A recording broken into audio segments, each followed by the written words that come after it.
All right, well, hi everybody. Happy Research Thursday, and welcome to the first part of today's double feature. We have two sessions back to back for you today. The first one, which is going to start momentarily, is called Databases Are Dumb. And the second part, which will start promptly at 1:45, is called Chatbots Are Cheeky. If you can't stay for the second session, no worries. We are recording these sessions, so you'll have access to the recording later if you want to see it. I hope you can stay though. Very happy that you could be here. Thank you for coming. Let me start part one. Okay, so before we start part one of this double feature, the Research Thursday organizers have asked me to ask you if you would take a moment to sign in either by scanning the code that you see on your screen, or I think I put the link in the chat. There it is. Oh no, that's not the link. Sorry, I put the wrong link in there. I had it all queued up and everything. Okay, there it is. Yeah. Okay. All right. So while you're doing that, while you're logging in, I will introduce myself and tell you a little bit about today's session. My name is Jenny Saxton. I'm one of the librarians here at Kendall Campus. And with me, helping out in the chat is my friend and office mate, Shamsha Kareem, who's going to be keeping an eye on the chat for us. So I hope that if you have questions or comments as we go along, you'll feel free to share those in the chat. And thank you, Shamsha, for doing that. So let me tell you a little bit about our databases. As Miami-Dade College faculty, students, and staff, you have free access to a suite of research tools called library databases that are full of all kinds of useful resources, ebooks, scholarly journals, magazines, newspapers, videos, art images, archival materials, lots of different things that can be very useful. But I hear you saying, but Jenny, the name of this session is Databases Are Dumb. If they're so dumb, why should I use them? Well, what an excellent question. I'm so glad you asked. There are actually a few different reasons why the databases are still worth your time.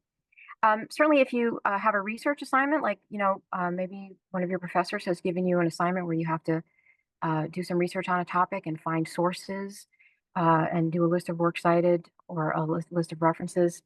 This is where the databases definitely come in handy. And one of the reasons why they're still worth your time is because, has this ever happened to you?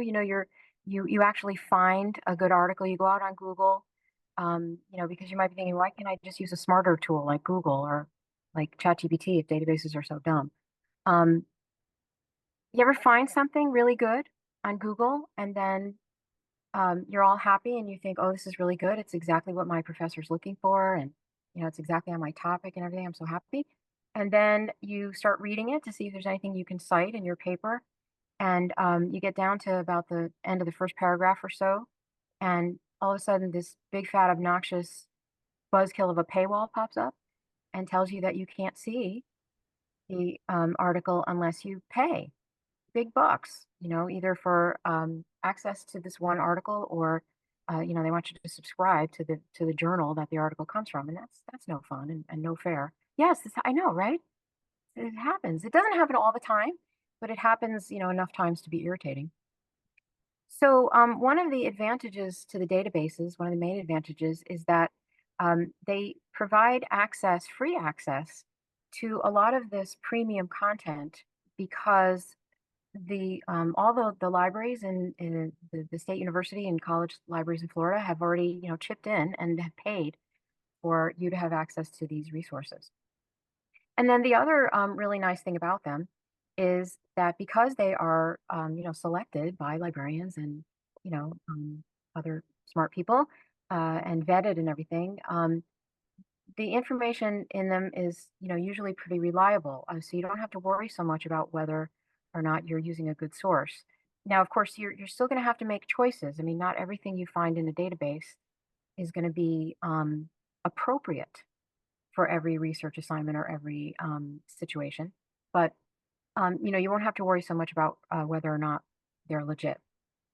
But I hear your second question, which is, but aren't they also dumb? I mean, that's what you've been saying. They're dumb, right? So, Why bother? Well, yeah, as in everything in life, there is a downside, and the major limitation of the databases is that they can't do very well with natural language. You can't talk to them like you can talk to Google or you can talk to ChatGPT or whatever. They just part of the reason for that is because they are still functioning on this very old technology. But there's you can still talk to them. You just have to know how to do it. So we're going to be talking about the secret language of library databases today. But before we get into that, I just want to take a quick second. Let me hop off uh, this and go back over here and just show you really quickly how to get to the databases. So I'm going to start at the home page of Miami-Dade College, which is where I am right now. And then if you hover over academics, now can you see that? If I hover over, can you see the box that pops up? Sometimes when you're presenting, you can't see that. You see that? It says academic. Yes. Yes, Yeah. it We shows can up. see it. Good, good, good. Okay. So if you hover over academics and then go either to libraries or learning resources, I like to go to libraries. There are a couple of different ways from here to get to our library databases. But the easiest and quickest way is the no-brainer way, which is to click right here where it says databases. I'm going to click there. And then that will bring you to our database portal where you can see all, as I mentioned, over 100 different databases. And I'm not going to take the time right now to show you how to navigate this page. It's pretty self-explanatory, and if you need help with it later on, you can talk to a librarian. But I just wanted to quickly show you where this was and how to get to it. So let me go back over here. All right, so whoops. So the secret language of library databases. Library databases speak this weird, bizarre language that uses subject headings. And there's a unique subject heading. A subject heading is a unique word or combination of words that is used to describe something. And there's a unique subject heading for pretty much everything you can think of in the universe. So who came up with these subject headings? Anyone want to guess? Who do you think would come up with something like this? Librarians? Yes, of course, librarians and archivists and other very detail-oriented people. In fact, detail-oriented is the polite term for it. Probably the most commonly used set of subject headings was developed by the librarians over the Library of Congress, but the National Library of Medicine has its own set of subject headings. And some of the, not all the databases use Library of Congress, but if they don't, they have some other, proprietary set of subject headings that they use, or some very controlled vocabulary or controlled language that they use. And here's how databases work, or here's how subject headings work. A database, is pretty much just a big file cabinet, and all the information, ideally, all the information on a particular subject is stored in one file. But if you have a subject that can be described by more than one word, like movies, for example, what's another way of referring to movies? What's another way of referring to movies? Well, you could say films, you could say cinema, you can say motion pictures. I think over in England, they don't go to the movies, they go to the cinema, right? But you can't have some information about movies filed under movies and other information filed under films. Everything has to be in the same place, otherwise it's too hard to find. So there can only be one official way of talking about movies. And I think in Library of Congress language, the official way is motion pictures. Now, in addition to having one thing that can be described by more than one word, you can have a word that means more than one thing, right? Right? You can have Seal the animal, but you can also have Seal, this guy, the singer. But you can refer to him in more than one way too. You can call him Seal the singer, you can call him Seal the musician, you can call him Seal the recording artist. So, both of these concepts cannot have the same subject heading because everything will get all mixed up. So the Library of Congress subject heading for SEAL, I believe, is SEAL because, life sometimes just does make sense. But I think for Seal the musician, it's Seal the musician. It's not Seal the singer Seal the recording. Actually, I think the seal the animal, I think it's seals, plural with an S. But now here comes you, Joe researcher, and you know, need to retrieve information from this big file cabinet. But if you don't know the official subject heading for whatever subject it is that you're researching, you're not going to know where to look. Now, sometimes you might be able to guess, and you might guess correctly, but some of the subject headings can get kind of weird. And I'll give you my very favorite example of this.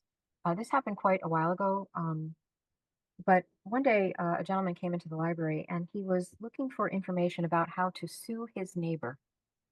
I guess they were having an argument over a fence or a tree or something, and he wanted to know if there were any books or information in the library about how to file a lawsuit in Florida, about how to resolve neighborhood disputes. And it took me a while, but I finally figured it out that the official Library of Congress subject heading for neighbor is something that you'll never guess in a million years. So I will tell you what it is. It's adjoining landowner. Would you ever guess that? No, right? So this is how strange it can get. Now, there is some good news. Let's say, for example, you're searching for information about British royalty, and you're not aware, because how could you be, that the official subject heading for British royalty is Great Britain kings and rulers. Why? Because databases are dumb? Well, take it from a young Queen Elizabeth. Not always. They're not always that dumb. Some databases, or most databases, do have something called cross references. So if, for example, somebody searches for British royalty, the database will just kind of know that what they really mean is Great Britain kings and rulers, and it will take them there, behind the scenes automatically, without you having to worry about it. Some of these cross references are baked in, and this is actually what characterizes a database as a database. It's these cross references. If you didn't have these cross references, you wouldn't have a database. You would just have like a set of files. But the amount of cross references a database can have is very limited because no one can anticipate every possible way that somebody might look up a topic or search for a topic or express a topic. I mean, you could say, Queens of England, or you can, I mean, there's lots of different ways you can do this. And the databases can't anticipate every possible way. So only the real obvious ones, like British royalty, are baked in to the databases. So I'm going to give you just like my top 10 tips for talking to databases. And tip number one, as you can probably guess, is to avoid natural language. If you try to ask it a question like you can do on Google, it's just not going to understand you. You might get some results, but you'll probably be missing out on a lot more. So what you need to do instead is just like stick to the key words and concepts, right? So the next tip two, is to take that complete sentence and extract from it just the main words. So if your research question is, what are the economic effects of climate change? For example, what are the key words and concepts here? Anyone want to guess? Climate change. Climate change would be one, yeah. If you search for climate change, you're going to get 50 bazillion things because really you're focusing on one specific aspect of climate change, right? The economic effects. Yeah. So this one, is not that hard, but here's tip number three. Okay. One concept per search box. All right. Do not put all of your keywords or search terms in the same search box. This is, for example, a screenshot from one of our go-to databases. It's called Academic Search Complete. And you get this, multiple search boxes here. And you want to try, if you can, if you have more than one concept going on, to use a separate box for each one. So, take out climate change from the first box and put it in the second one. Now, there's a technical reason why this is, and I could explain it to you if you really wanted me to, but I'll give you the short version, which is databases are dumb. I keep telling you that. I don't get tired of saying it because it's true. Now, if you're using a database and you only see one search box, because that happens sometimes, look to see if the database gives you the option to add more, because some of them will do that, or look to see if there's an advanced search option that will give you more search boxes. But if all else fails and you really only have one, then you can type both concepts in the search box, but separate them with the word and. And it's always a good idea to put and in capital letters. In some databases, it won't matter, but in some, it's better if and is in all capital letters. So you don't want to say of or in, in some cases that might work, but you can never go wrong with and. And this is an example of Boolean searching. I'm not going to talk about Boolean searching today. In fact, one of the previous Research Thursday sessions I did was all about Boolean. And I know some of the other librarians have done workshops on that too. So if you're not familiar with Boolean searching, it's a way of using the words and, or, and not to refine your searches. And the databases are particularly good at supporting Boolean searching. But for now, just remember and, okay? Now, tip number 4 is topic and type. Know the difference. Okay, so when you type in your search terms, right, economic effects and climate change, this is your topic, right? But sometimes you have an assignment where your professor has specified that at least one of your sources has to be from a peer-reviewed journal or a scholarly journal or something like that. That refers to the type, right, of article that you need. And sometimes I see students putting the type of article they need in the search box. But I'm here to tell you that, that is probably not going to work very well. Again, you might get some results, but not every peer-reviewed article is going to have the words peer-reviewed article in it. You're using this as a search term. So the only thing you should be putting in the search boxes are the key words in your topic. But don't worry, because there is a way after you've done your search to specify what kind of article you need. So after you do a search, you do a search and you get a list of results. You can then use the database's filters. Most databases will have filters to refine your results. So like for example, here's where you can say, only show me out of all the articles that are results you retrieved, only show me the peer reviewed ones, or only show me the ones that come from a certain date range or something. So you can do that. So use the filters, not the search box, to specify the type of source you need. Okay. So the next tip is to look at your keywords and try to think of other words that mean the same thing, like synonyms, or not necessarily synonyms, but words that are related to your topic in some way. So for example, instead of the word effects, you could try maybe the word impact. And instead of climate change, maybe you could say global warming. They don't mean exactly the same thing. I think global warming is kind of a narrower term, but they're closely related. And the reason you want to do this is because again, you're not sure which words are the ones that are going to hit the jackpot in the database. So you just have to try different ones until you start getting better results. Um, so for example, let's say your research topic is the use of performance enhancing drugs among athletes. Well, first of all, as you know from tip 2, the first thing you should do is get rid of any generic words you don't need. So now you've got performance enhancing drugs and athletes. But how else could you say this? What other words could you use to express this topic? There's lots of other ways you could search for this. So that's what this tip is about. It's brainstorming synonyms and other related terms for your topic. What else could if this was your topic, what else could you say? Or what else could you try searching for? What's another way of saying performance enhancing drugs? Or what's yeah, Steroids. an example of performance enhancing drugs, right? Steroids. You could say maybe something like steroids in sports, right?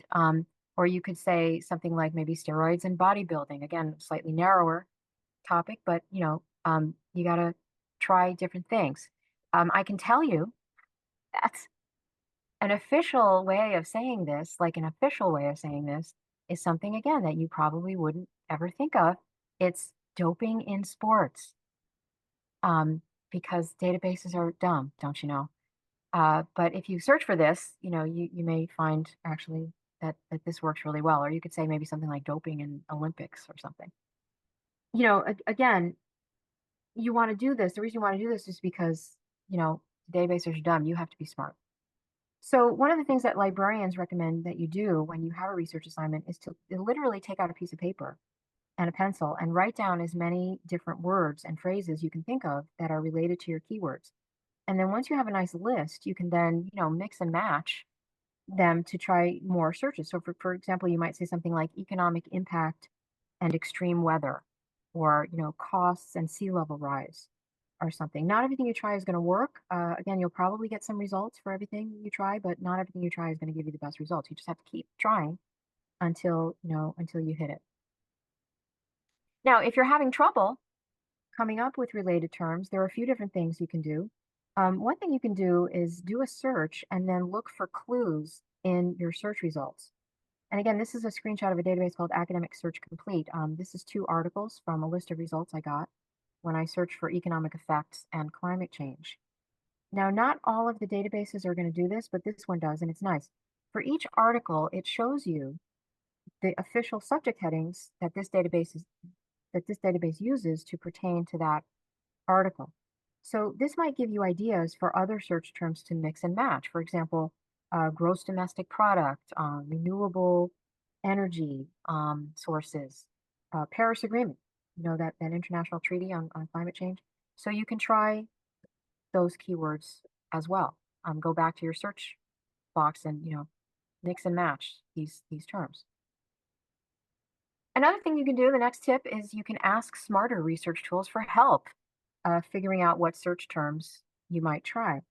You can certainly go to Google and ask for, you know, related words. You can type in something like climate change and related words, or climate change and keywords, or climate change and search terms, or climate change and thesaurus. I mean, see how many different ways there are of saying one thing.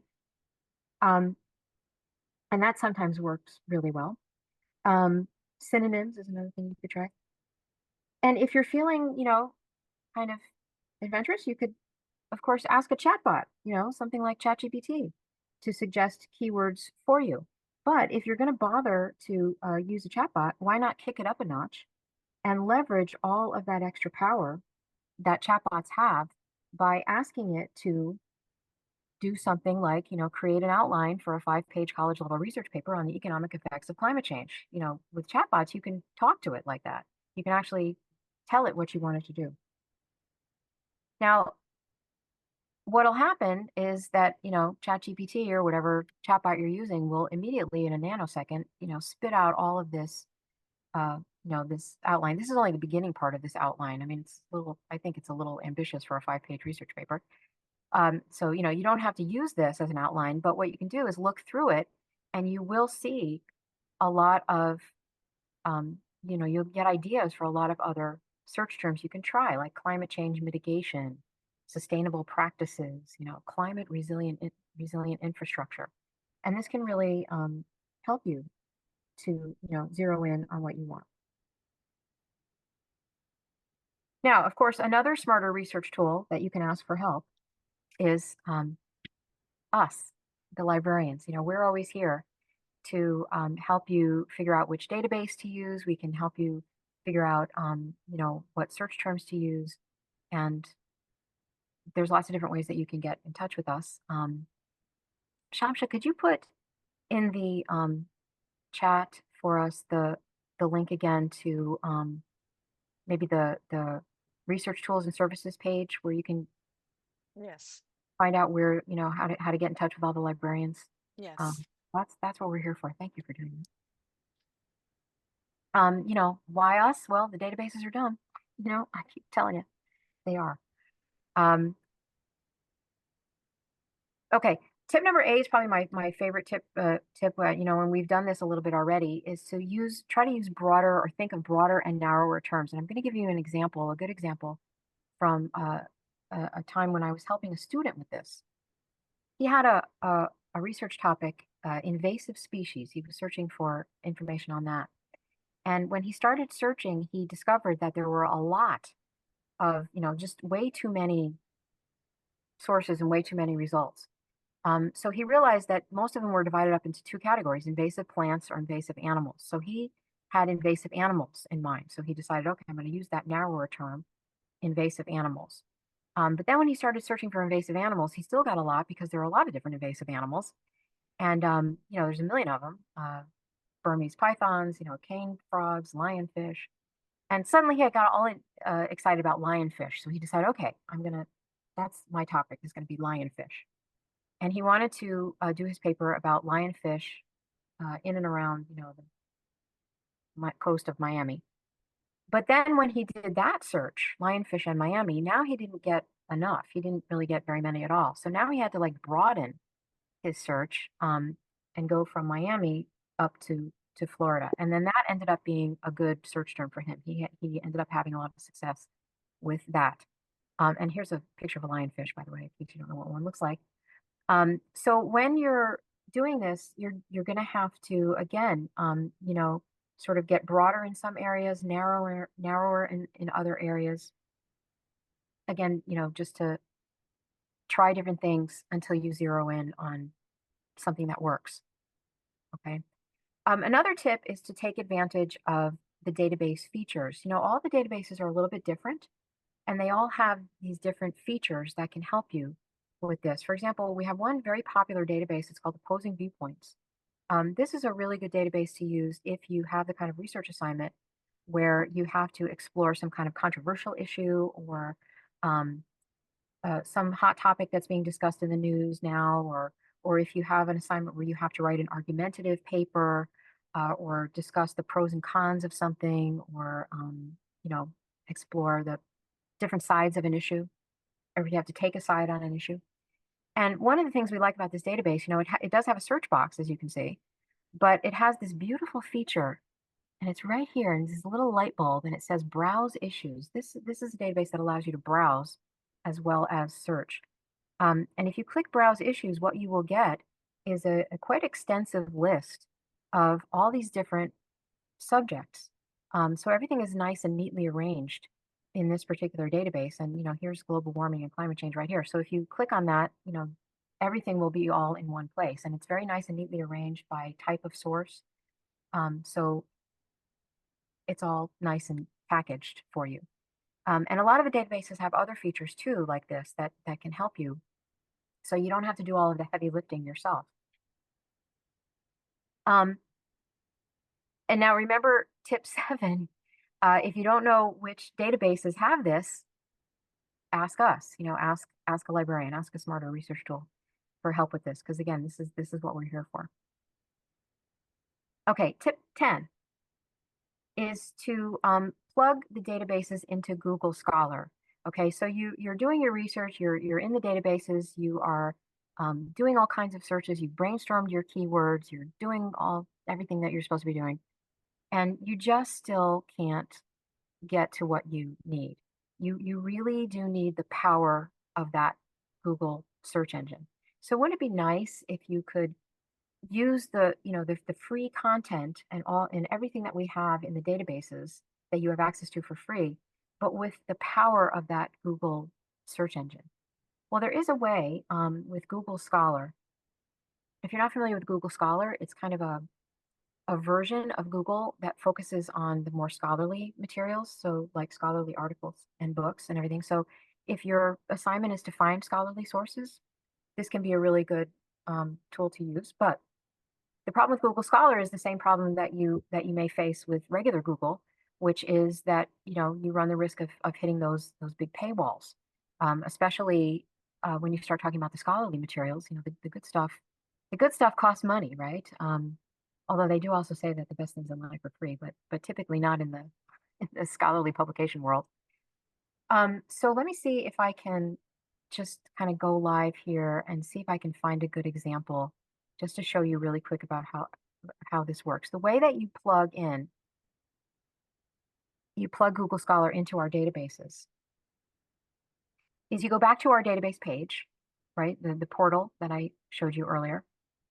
And so you're at this alphabetical list, right, of the databases. So instead of going to Google Scholar by just going to Google Scholar, scholar.google.com, don't go that way.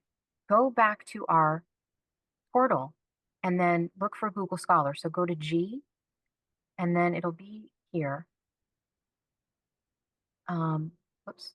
See, there it is, Google Scholar. This is the magic link to Google Scholar. This is the link that will magically connect Google Scholar to our databases. And if you go in this way, now when you do a search in Google Scholar, and I didn't have an example ready. Let's do economic, since we're talking about that, economic effects or I'm not gonna say of climate change.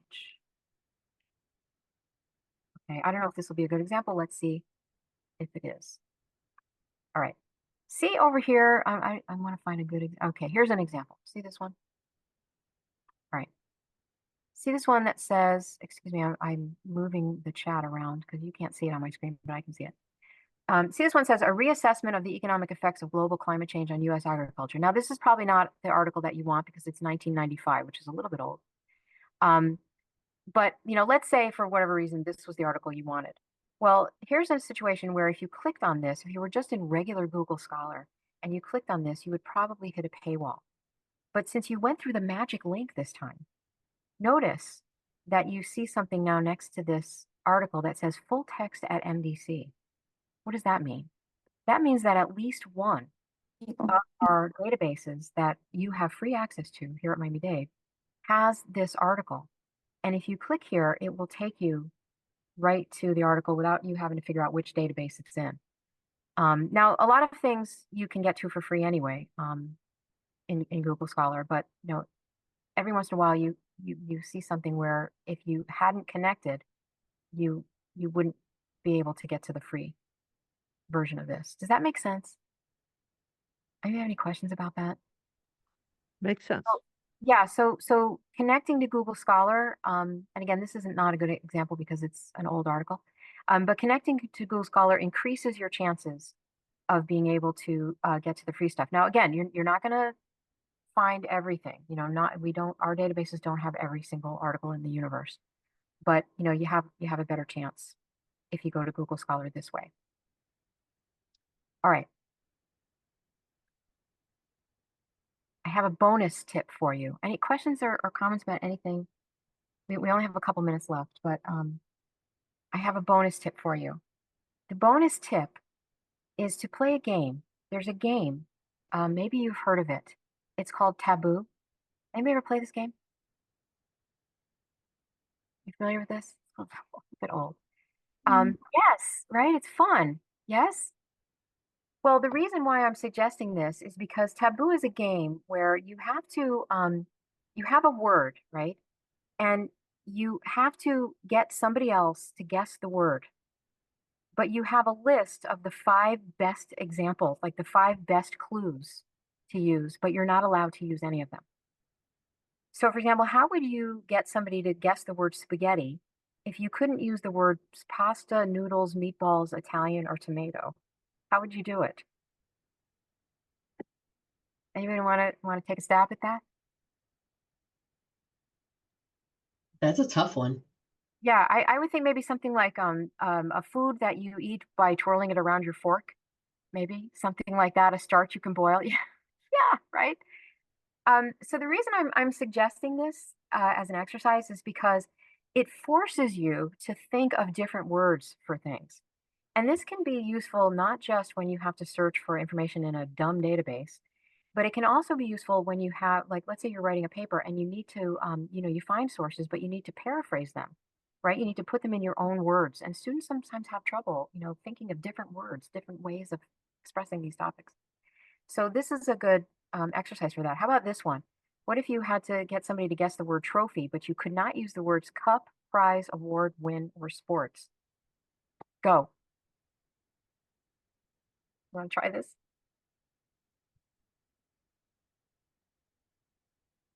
Christina's thinking. Something you get in the Olympics? Um, yeah, you do they give medals, right, in the Olympics?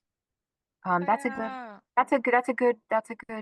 um try. They give trophies though, don't they? Like um Yeah. coveted hockey thing. Yeah. Yeah. Yeah. I've had more time to think about this, so I would say maybe something like a thing with a gold thing with handles that they give you after you've been victorious in a contest. How about that? That might work. And the fun part of this game is that if you say one of the words, one of the taboo words that you're not supposed to say, there's a fun like little buzzer that somebody can buzz on you. So anyway, play this game if you have a chance. It's fun and it's a good exercise for your brain. Okay, so that is my Databases Are Dumb show. I hope it was useful for you. And stay tuned for the next one. Chatbots are cheeky. So questions or comments? Did that make sense? Is that useful for you, do you think?